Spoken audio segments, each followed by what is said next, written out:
Alam niyo ba na nakakaranas ng food emergency crisis ang Pilipinas?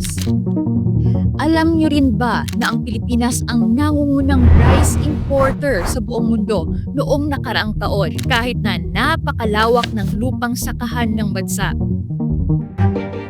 Kaya naman, ayusin natin ang Pilipinas.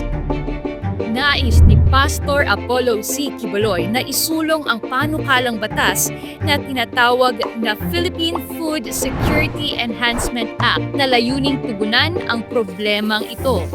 Ang layunin ng batas na ito ay upang magbigay ng suporta sa mga magsasaka, kabilang ang pagbili ng kanilang mga lupain na mananatili pa rin sa kanilang pag-aari. Kasama rin dito ang pagbibigay ng kapital para sa tractors at fertilizers upang mapalago ang kanilang produksyon.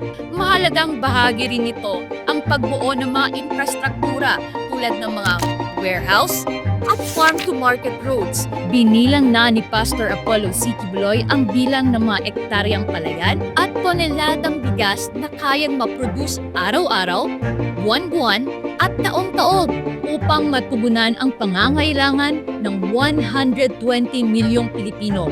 Ito ang adhikain ni Pastor Apollo C. Quiboloy na magkaroon ng seguridad sa pagkain at matulungan ang mga lokal na magsasaka para sa mas maunlad at progresibong Pilipinas, number 53 sa balota.